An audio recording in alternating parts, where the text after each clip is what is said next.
everyone, and welcome to our World Cup preview. I'm joined today by Abdullah Bhai and Ryan. You guys might know them from Twitter. Today, we're gonna do basically maybe not the preview that everyone's been looking forward to, but the preview that we think that everyone kind of needs. So the two warm-up games have happened. The fiasco that was the Asia Cup has happened. We've seen injuries, we've seen lack of form, we've seen Barber's captaincy being threatened, Shadab's vice captaincy definitely being threatened. We've seen a lot happen. So today we're just going to sit and we're going to talk about the games that are coming up, but most importantly, where our team stands, what our top order is like, what our middle order is like, what our spin attack is like, who should be starting versus Netherlands this week, and then honestly, everything and anything under the sun that comes into ODI cricket in Pakistan. Okay, so Abdullah Bhai, do you want to start us off? How do you feel like the warm up games went? Do you feel like we learned anything? Is there a lesson we should take from this? I think the most important thing we learned is that people take these warm up games far too seriously because we've seen the whole people advocating for the whole team to be changed, to be turned upside down, wholesale changes to be made, and everything short of Babar being dropped has been discussed. So I think that might even have been a discussion if he had gotten out early today at number 6. You never know. So I don't have any major takeaways from the warm up games. I think they should.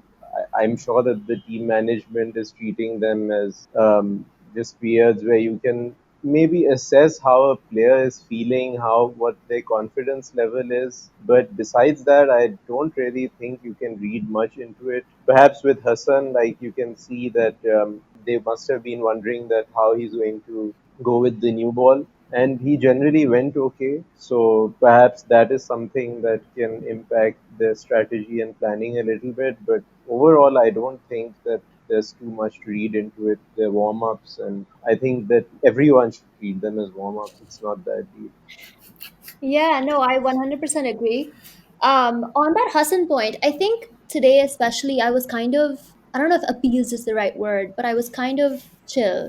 It felt like what I wanted from Hassan is you can't expect pace from him. And I think this is common knowledge at this point. But what you can expect, what we need from him, especially up top, is control. And I feel like he offered a good amount of that. And I wouldn't say that it gives like Shaheen free reign to go full attacking, but I think that it's in Babar's mind at least it'll be a good sign. Like if we start with Hassan, Shaheen will have that kind of like thing that it's not or Wasim Jr. at the other end. I can attack a little bit more. So Ryan, what about you? How do you feel about our bowling from these warm ups, or even honestly, forget these warm ups. Like Abdullah Bhai said, we shouldn't be taking that seriously.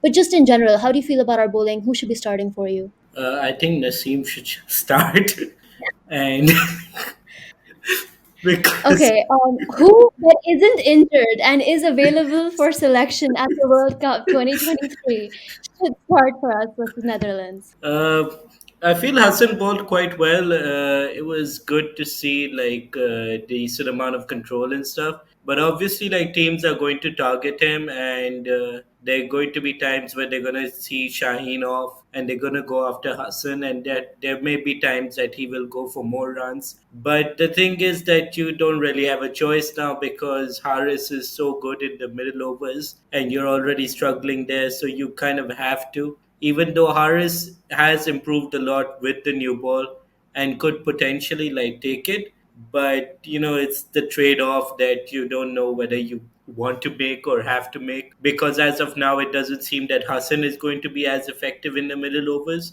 Or if you could say that, like, if Hassan was effective in the middle overs, then you could make that trade-off that okay, we'll bowl Harris with the new ball. But if Hassan is not going to be as effective, then you're going to have to say that okay, let's keep Harris in his role and then try Hassan out in this lesser, and just expect lesser of him in general, and hope for the best basically, because that's all you can do at this point. Well, apart from that, like, you just try not to think about it too much, because when you'll just keep on coming back to that shoulder, the most important shoulder in Pakistan now apparently. So yeah, it kills you from the inside. But what else can you do?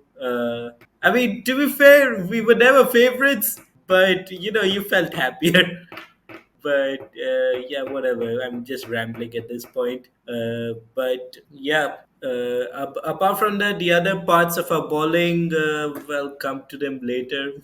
They're also to be touched upon. Yeah, no. I just want to say that besides the shoulder, there's also an elbow and an ankle that were really important. So the problem is that all three of them failing at the same time. Yeah, no, I was thinking about what you said about Rauf, and I feel like Rauf was one of those people today that people were like, he's in such bad form. And I feel like that's the one we were waiting for. Like, that's the one we hadn't heard about yet. We'd heard about Shadab, we'd heard about Nawaz, we'd heard about Shaheen multiple times. And I think Naseem as well, because now he's out. So now Naseem is the golden boy. I feel like he was the golden boy for a long time. Although there was a period during the Afghanistan T20 series where people wanted him dropped. I ain't forget. I remember that too. And I remember this. I'm going to remember this right now as well. The warm up game when Rauf is like saving our butt in the middle of a really important game. And I'm going to remember those people that were like, he's in such bad form. Why do we have him? But yeah, no, I completely agree. I feel like Hassan is still a weak link. And I think, honestly,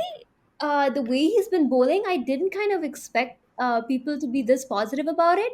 But I think that there's so many other weak links that they're worried about, and we'll get to them now. That Hassan has kind of like flown under the radar. Good for him. I think Hassan Ali doesn't need more hate in his life. He's gotten enough flack, especially from Pakistani fans and journalists. But let's talk about other weak links. Let's talk about our vice captain Shadab Khan and the kind of weird competition that people's minds are having about Shadab versus Osama versus Nawaz and anyone's 11. If you pick five people, two of them are going to have Shadab and Nawaz, and two of them are going to have Shadab and Osama. Interesting. And two of them are going to have one of them is going to have Osama and Nawaz, and just like no number seven batter there. That just doesn't exist for them. But yeah, who would you guys play most consistently in this World Cup? Who would you start off with, and who would you want to back, especially early on, and why? And Abdullah Bhai, I guess you can go first. I don't actually have an answer, so Rayan, why don't you go first? Yeah, you go put me on the spot. Okay, so basically, the thing about the Shadab question is that you have to understand like what his role in the team is, and ideally, you want him to be your fourth bowler, and then you can adjust Nawaz as your fifth bowler with Agha and Iftikhar. And ideally, that's what should happen. But at his worst, even Shadab is your fifth bowler because you currently do not have a number seven batsman in the lineup. Like, there's only one all rounder in the squad who can bat in the top seven and bowl 10 overs a game, and that's Shadab. So you haven't taken anybody, and the only other person in Pakistan who could possibly do that is Imad. And we've already seen how Imad does it. It's like he'll average around 45, 50 with the ball, and then he'll average around 40, 45 with the bat. That's basically what Imad would do. Like, we've seen that happen for around 4 or 5 years now. So we know what Imad can do. And our reasoning was that, okay, Shadab in the last 2, 3 years has done the Imad batting role, like he's averaged 40, 45 with the bat. And the reasoning was that he'll average better than Imad with the ball because he is like genuinely a better ODI spinner than Imad at least. So that was the reason why Pakistan switched from Imad to Shadab in the number seven role, because it was seen as an upgrade basically. But you've got to see that like in other teams who are their number sevens, and currently Australia's number seven is going to be Glenn Maxwell. Maxwell obviously is going to be awesome with the bat. He's going to average that 40, 45, maybe 50 with that strike rate around 130 or so. Shadab will be like 110. So and then he's gonna bowl 10 overs, or he's gonna share 10 overs with like Mitch Marsh or Marnus Labuschagne or someone like that, or maybe Cam Green. So that's what Australia is gonna do for their number seven. So they aren't expecting wickets from the number seven. It's like they're also just expecting the number seven to average around 50, 60 with the ball and just get through those 10 overs. Similarly, England are going to have Moeen Ali and Liam Livingston sharing those 10 overs. India are the only team that I think properly have their fifth bowler covered, because they have Jadeja and Pandya who are both going to share those 10 overs. So they're both like genuine wicket taking options on certain pitches. So that they are good. But apart from that, South Africa have got Jansen, who's going to play at number seven, or they're going to play like Pilakavayu at number seven.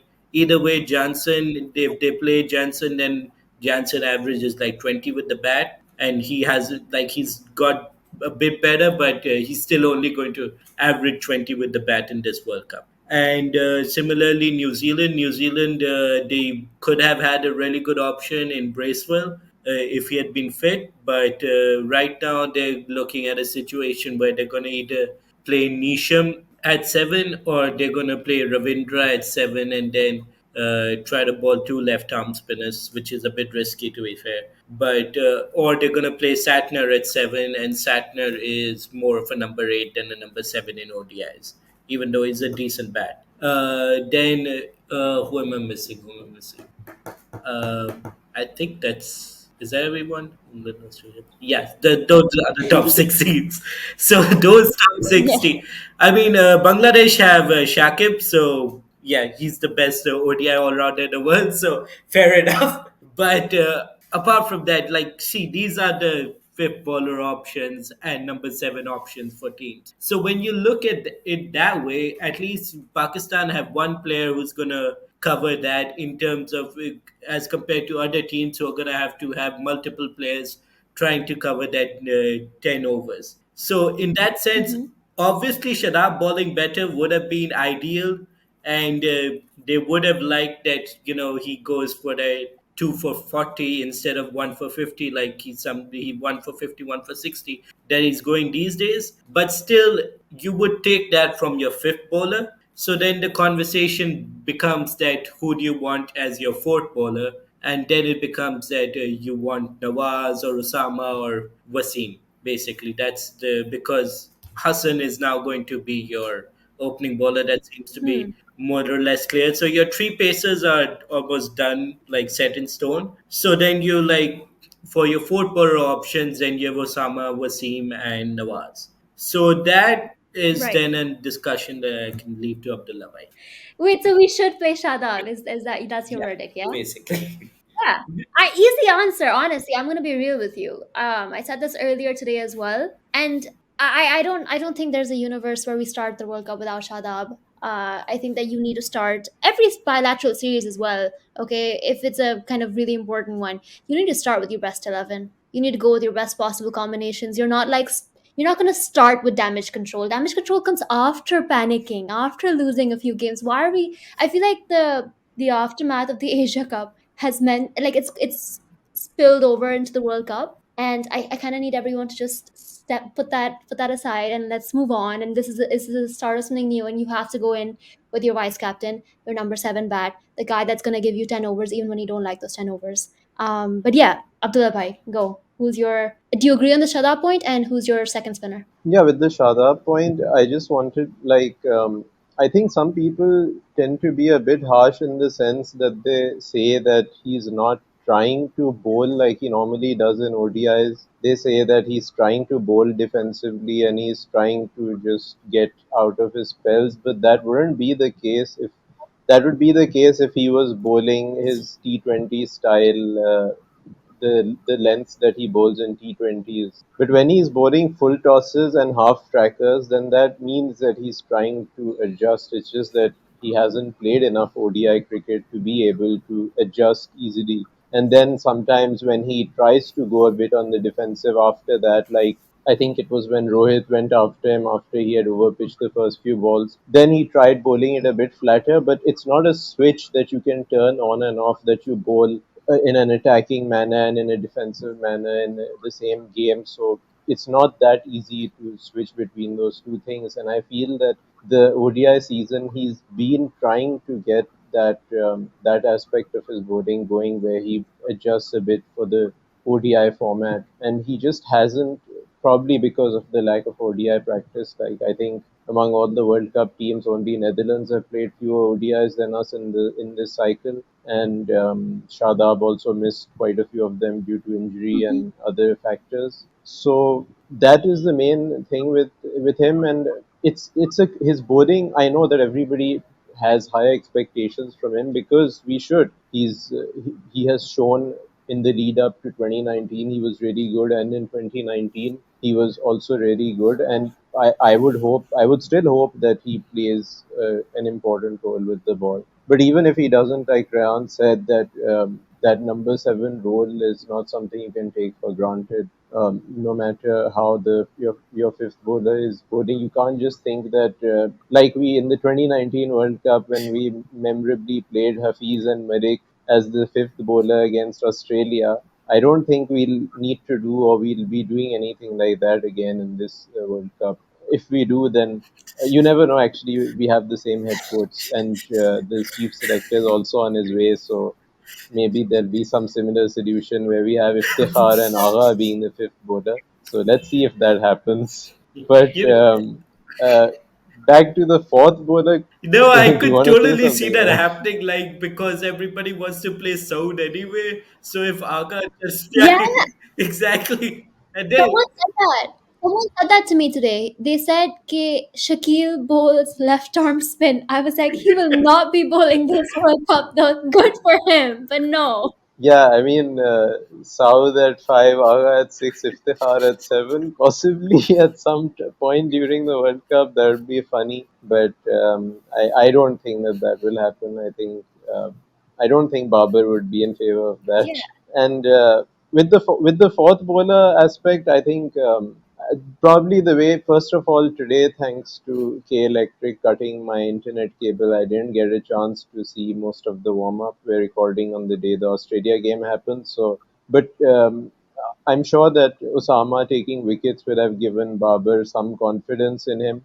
And at the same time, I think Nawaz also bowled well from what I was reading, and I think he had a couple of catches dropped off his bowling. I think one was by himself, so he also bowled Hmm. decently. I'm sure they will play Wasim and go with four pacers at some point during the tournament, but I feel that will be later on when we're focusing on fine tuning those things and coming up on some of this, like in some of the smaller grounds, maybe like Bangalore or something, that will happen. But I think now they probably, I still think they'll go with two spinners, and I don't have a clear answer as to who they should start with. I would love to just go with Nawaz because he's been there and he's done a lot in this ODI lineup, and he's been a part of the successes that this ODI team has had over the last couple of years. But at the same time, if you're thinking that Shadab can be your fifth bowler and you can get out, and you know that you can always rely on him to at least get out of the spell, then maybe they'll think that they can rely on Osama to play a more attacking role or whatever, and to pick up wickets and attack in the middle overs if they feel that he's doing that well enough. So it'll be interesting to see how they approach it.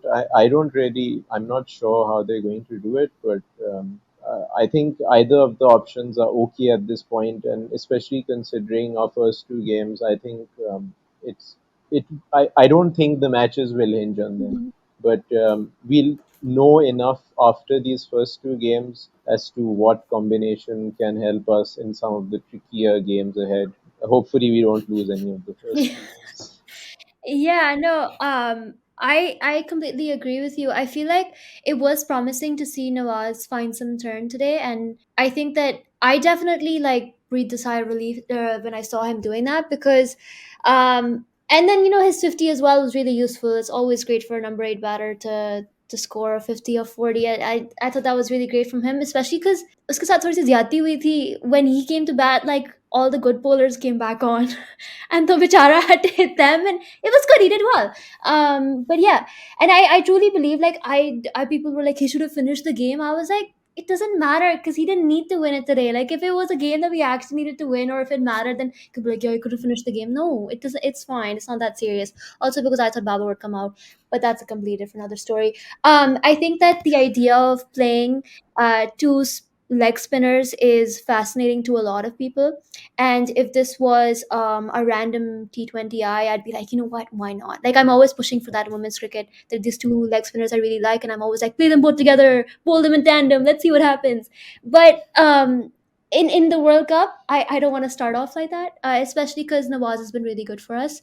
There was a time when we were saying Nawaz is like the best ODI spinner we've seen in a while, when he was taking like regularly 3 or 4 wickets. Remember? It was I swear it was a few months ago.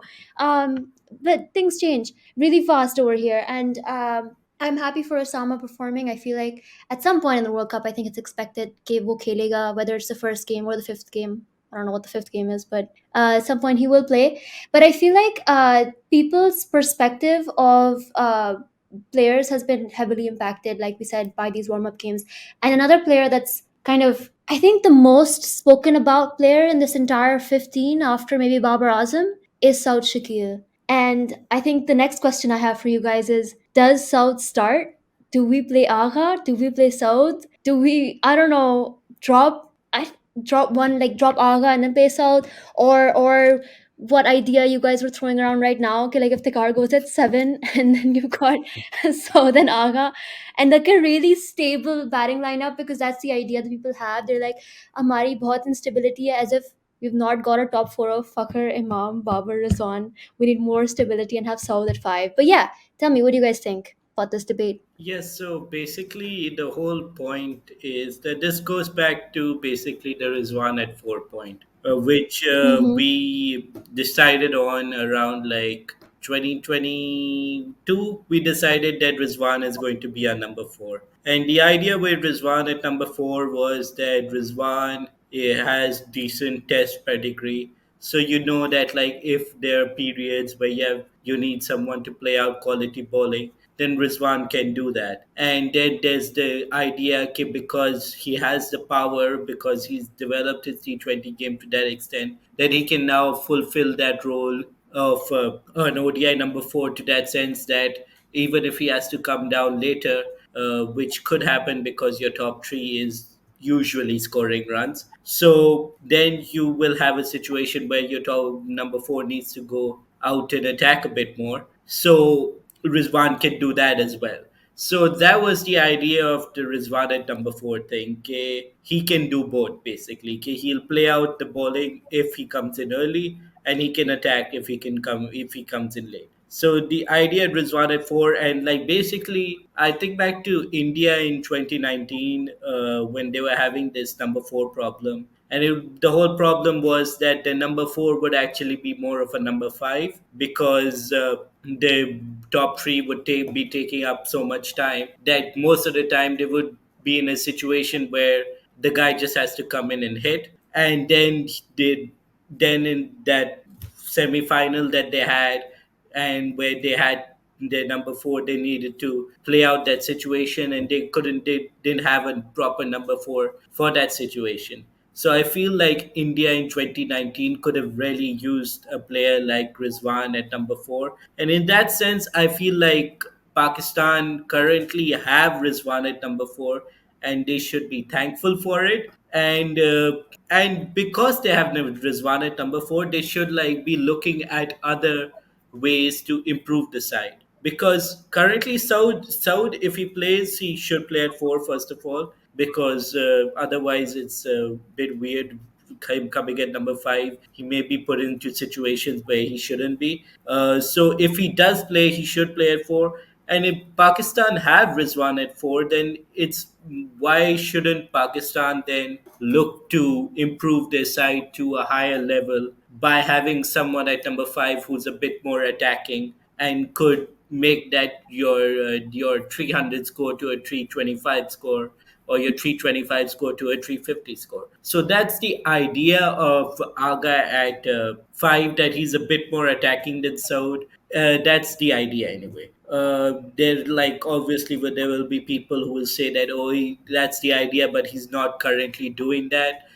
He like seems to struggle against quality bowling, which they have a grand sample size of like 30 balls, and like we've always known like Aga's issues versus like higher pace and stuff, but that's like not restricted to Aga either. That's a Pakistani batsman issue apart from Babar.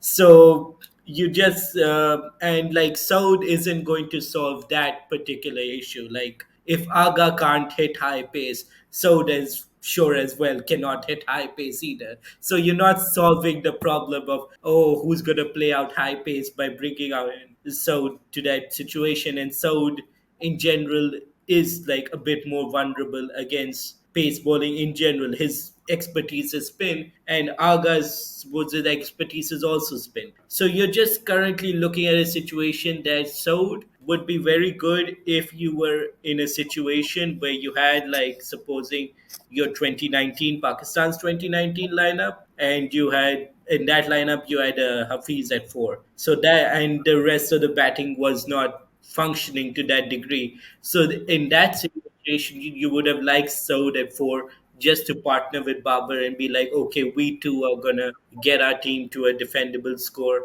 And that World Cup in general was like a lower scoring World Cup. It was like get to Mm-hmm. 260, 270, and that was a winning total in that World Cup most of the time. So in a low scoring situation, and like if you want to raise your floor to a degree of your batting, then you would look at Saud. But as of now, Pakistan need to be thinking about their ceiling, because anyway, their bowling has been hit by a certain unavailability. So you need to be thinking about your ceiling of how you can compete with better sides, and that's gonna be by scoring faster and by having the ability to score faster against certain types of bowling like spin. I mean, Saud has improved to that degree, I agree, but Aga has been doing it for 2 years, so you at least have to give him the benefit of the doubt that, like, at least for the first 2 3 games, he should be given, like, because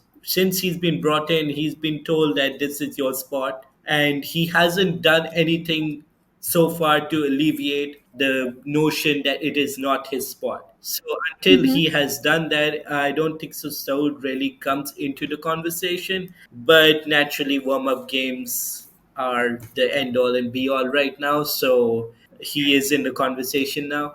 But I do think that sense will prevail to a certain degree. It depends on your definition of sense, because my definition is currently different from whoever once sowed in the side. So uh, yeah, at that ceiling point, I'm rambling now, but like since I've got to the ceiling point of the side in general, that brings into the fucker point as well, because again, that's the same conversation that you want to compete with the better sides, then you're going to have to Mm-hmm. back players who can potentially challenge those better sides in higher total games, basically. So Abdullah again would maybe have raised your floor and in a lower scoring World Cup, which we as of now don't know whether this World Cup will be high scoring or low scoring, but the pitches seem to be fine for now. Maybe as it progresses, we're gonna have 40 games, so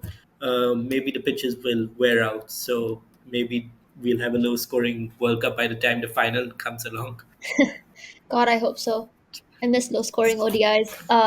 Not that I want Alha drop or Fakhr drop for that matter, but low scoring games will be fun, I think, and a bit of reverse swing. That's all I want from this World Cup. But yeah, Abdullah bhai, thoughts on both debates actually. Fakhr versus the kid Abdullah and Aga versus the not kid but somehow future great Saud Shakir. Yeah, I like when Saud is mentioned like a complete youngster in comparison to Babar when he's, I think, almost the same age. Uh, but I think Ryan covered most of the points well. I just want to point out that the fact that we're having this discussion today points to a failure in the way we planned for this World Cup. And I think we were discussing this a year ago, and it was inevitable that this discussion would come up, because when you're debuting a player who you expect to play a critical role in your World Cup 1 year before the tournament, then and you know that he probably won't get enough games for you to have complete confidence in him, and neither will he get enough unless he fails really badly. Neither will there be enough games for you to completely be able to discard him, which and he did not fail. He in fact performed really well, and then he had a couple of bad games, and suddenly people had their views change, had a 180-degree change. So I just think that we wasted a long time. The schedule was really bad. First of all, between the two World Cups, and it'll probably happen again in the future. In 2027, we'd probably be discussing over a number five or number six once again. It might be Harris who's brought in with 5 games to go before the World Cup, but I just hope that lessons are learned, but that's rarely the case in Pakistan cricket. Like, we still have fast bowlers getting injured out of the blue and then being ruled out for God knows how long. And somehow it seems to happen in clumps, like all of them getting injured at the same time, which is really not ideal, but it happens in Pakistan cricket. So I guess the lack of planning will happen once again as well. I don't really have much more to contribute to the direct point about Agha versus South, but I do think that South does deserve credit for the way that he came out, and especially his intent and approach to the game. He clearly knew that he's not going to be able to do what he does in list A cricket comedy, where he's a number three batsman, maximum number four. He's had all his success at three, really, and he's struggled at four and below. Mhm. And even though it was Daryl Mitchell, he still hit a few sixes. And he, I, the one thing that annoys me is that people were saying that he was that he was demonstrating his power game. He was not. He was just timing the ball Yeah. really well, and he was in the zone. He was very confident, and he executed his Mm-hmm. plans really well. But like Rayan said, he's not necessarily. If we're looking to cover weakness of playing high pace in a crunch World Cup knockout game, then that's probably not his Mm-hmm. forte, and it's not ours forte either. But you have to really, I feel that when you invested in a player, then you really do need to back him for a proper period, and this uncertainty should not have come along, and unfortunately it has. Yeah, I feel like when people the way you can differentiate between what Saud was doing in the power game is you could tell there wasn't brute force. When someone hits a shot with brute force, and I don't know if this is technically correct, okay, this is just what I believe. They don't like hold the pose or look very pretty doing it. It looks like a show of power just happened. And when Saud was doing it, I was just watching, I was like mesmerized. I was like, this guy is really good. And I feel like this is my take on it. If we didn't have Rizwan doing what he does, which is that he offers that kind of stability factor, like Ryan said, he's going to see off the really good kind of bowling that we have. He's going to take the game long, and then we didn't have Iftikhar on the other end as well, who's capable of doing longer innings and also short bursts. Then we could think about, oh, so there's that guy that's going to add some stability. Our lineup, I fully believe, does not need stability. And if someone thinks that Aga can't do a 50 or 40, I mean that's insulting. I'm sorry, that's insulting. In fact, I imagine that Aga could do it and more, but maybe I'm just like a diehard Aga fan. And I think one of the things that everyone needs to understand right now, including me, because all of us panic when we're watching our team lose, whether it's a warm up game or a must win Asia Cup game, or I don't know, Pakistan versus Netherlands this week, is that players need to be backed. Okay, so when Saud or Osama ya Abdullah Shafiq ki baat ho rahi hai, to the question is not does Abdullah or Saud or Osama deserve to play the World Cup? Of course they do. That's why they're here. They're part of the 15.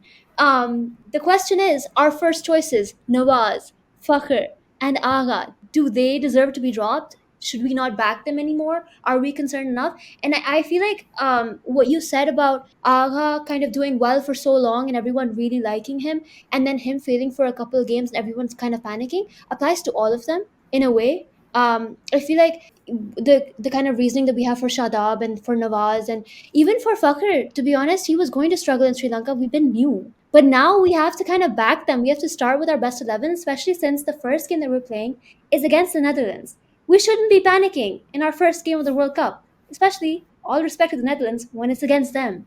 But yeah, so that was our, I think we covered pretty much everything.